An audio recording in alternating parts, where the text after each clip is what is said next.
Y nos escucha el buen amigo y un gran economista, Javier Milei, del otro lado. ¿Cómo estás, Javier? Alejandro Bongiovanni te saluda.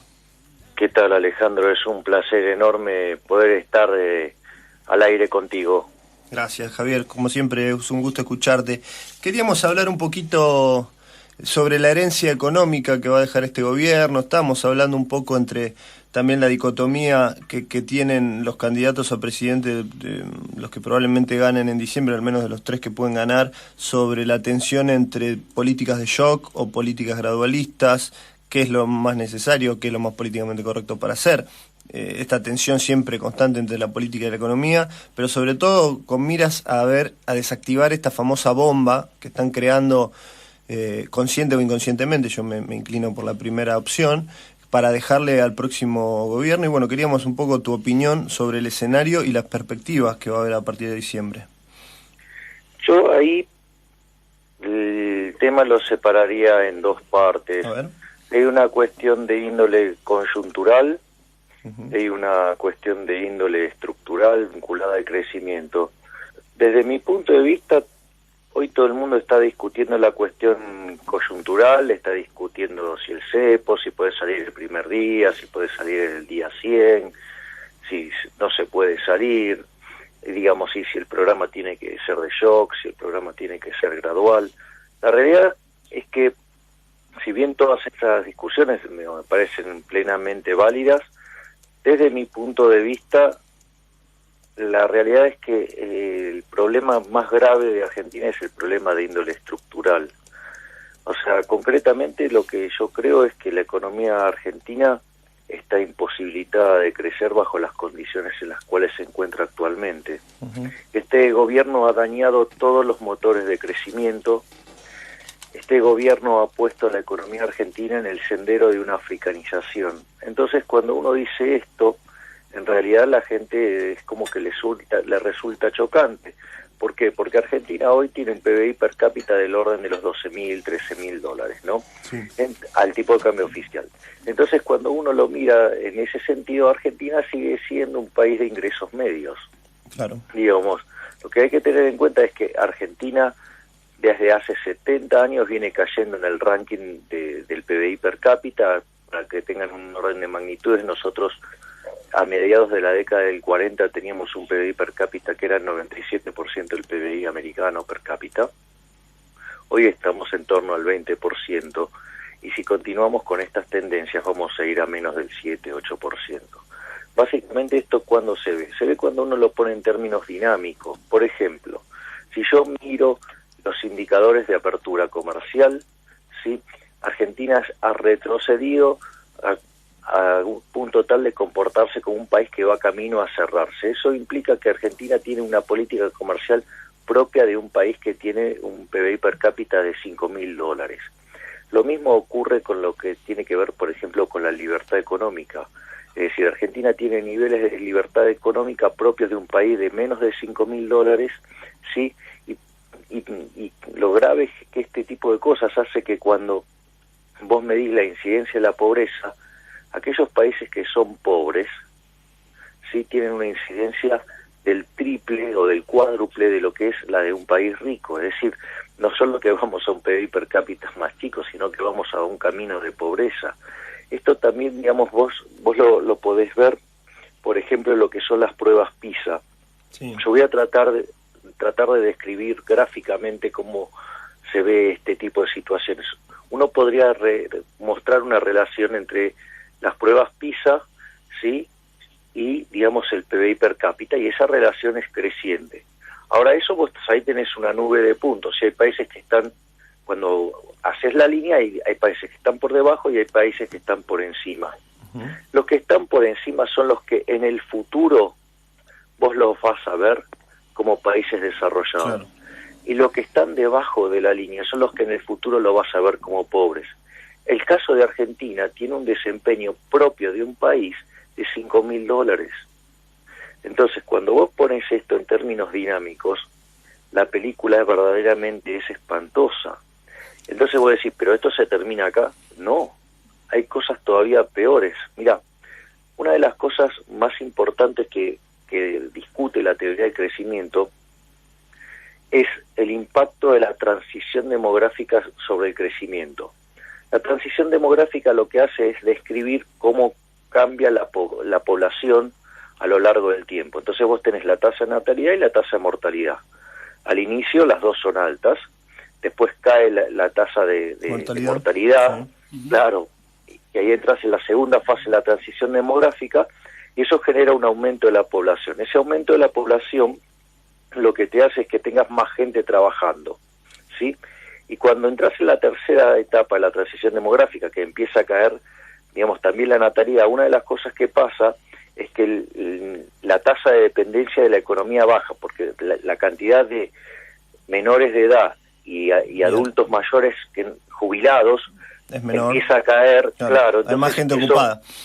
Claro, entonces eso lo que hace genera un cambio en la composición de la población, que el resultado es que vos tenés más gente trabajando, ¿sí?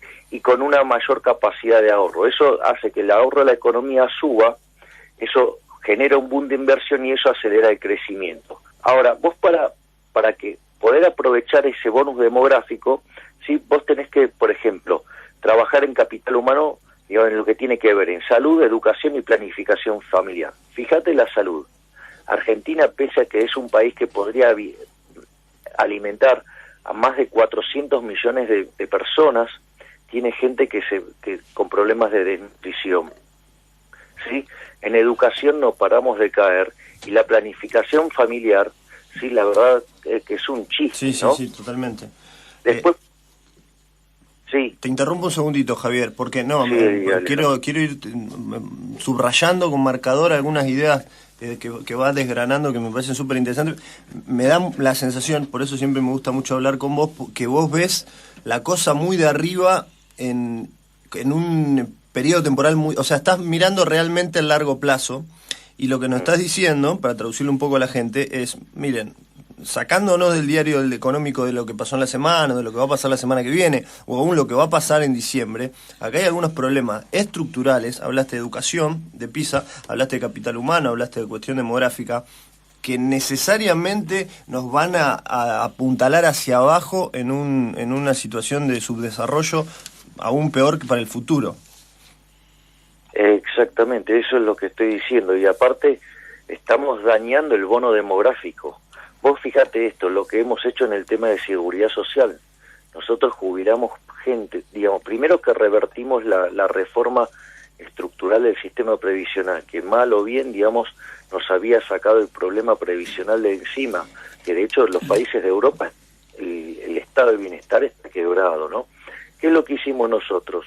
O sea, lo restatizamos, o sea, volvimos a meter el problema adentro, algo que ya habíamos hecho en otra parte de la historia, esta aberración, ¿no? ¿Sí? Y como si fuera poco, empezamos a regalar jubilaciones sin aportantes. Hoy la relación entre activos y aportantes cayó muy por debajo de 2. Entonces, eso es de una gravedad tremenda, ¿sí? Eso pone en jaque todas las supuestas banderas que levanta el gobierno. Es decir, no es sostenible. Entonces, digamos, uno dice, ¿esto se termina acá? No, no se termina acá, porque recordemos que esto lo que genera que es ahorro e inversión, digamos, esa es la lógica por la cual acelera el crecimiento.